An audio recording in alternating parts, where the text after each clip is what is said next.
சேமிப்பதற்கான வழிகளை பற்றி பேசப் போகிறோம். இன்றைய தலைப்பு சேவிங்ஸ் என்றால் என்ன? நாம் முதலில் சேமிப்பதற்காக மாதம் மாதம் வரும் சம்பளத்தில் 10% சேவிங்ஸ் என்று ஒதுக்கி வைக்க வேண்டும். அது செப்பரேட் அக்கௌண்ட்டில் வைத்திருக்க வேண்டும், இல்லது ஏதோ ஒரு வழியில் நாம் அதை ஒதுக்க வேண்டும். நாம் முதலில் மாதாந்திர செலவை ஒரு நோட்புக்கில் எழுதி பழகிக்கொள்ள வேண்டும். எது எது தேவையான செலவு, தேவையற்ற செலவு என நாம் பிரித்து பார்க்க தெரிந்திருக்க வேண்டும். தேவை, தேவையில்லாதவை என்று எப்படி நாம் அறிந்து கொள்வது? இப்பொழுது நாம் வாழ்வதற்கு, அதாவது உணவு, உடுத்த உடை, தங்க இடம், இது மாதிரியான செலவுகள் நமக்கு கண்டிப்பாக தேவை. இவையெல்லாம் தேவையான செலவு. இவற்றை நாம் எதுவும் செய்ய முடியாது. இப்பொழுது ஒரு மொபைல் வாங்குவது, புதுசாக ஒரு மொபைல் வருது, இதை நாம் வாங்கி யூஸ் பண்ணுவோம் அப்படி என்று வாங்குவது, இது தேவை என்றால் நாம் அதை வாங்கி கொள்ளலாம். தேவையில்லாதவற்றை நாம் வாங்குவது, இது ஒரு பொருளை பார்த்து நாம் அட்ராக்ட் ஆகி அதை போய் வாங்கி விடுகிறோம். அதுக்கு கிரெடிட் கார்டு அந்த மாதிரி பொருட்களை நாம் யூஸ் செய்து வாங்கி விடுகிறோம். அதற்கு திருப்பி கடன் வாங்கி சேவிங்ஸ்க்கான வழி இல்லாமல் நாம் செய்து விடுகிறோம்.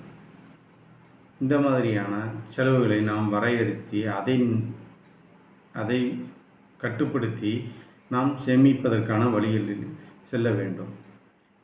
அது குறைஞ்சபட்சம் மாதம் 10% சேவிங் வருகிற மாதிரி நாம் செய்ய வேண்டும். அதற்கு மேலும் செய்வது அவர்கள் சாமர்த்தியம், அவர்களுடைய திறமையை பொறுத்து இருக்கிறது. நாம் தேவை, தேவையற்றவை என்று 2 வகையாக பிரித்து அந்த செலவுகளை குறைத்தால் நம்மளுடைய சேவிங்ஸ் ஆனது பெருமளவு பெருகும்.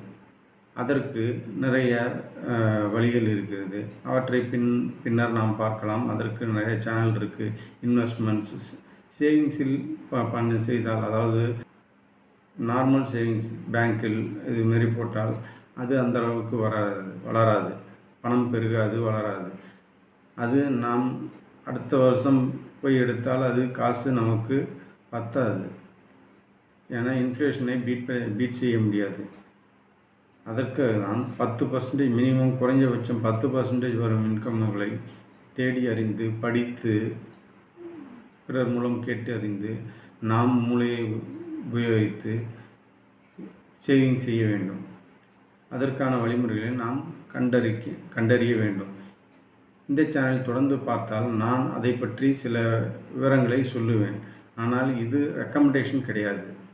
இது ஒரு உதாரணமாக இருப்பேன். இதற்கான வழிகளை நீங்கள் ஆராய்ந்து அதை பின்பற்றி நீங்கள் சேமித்து கொள்ள வேண்டும்.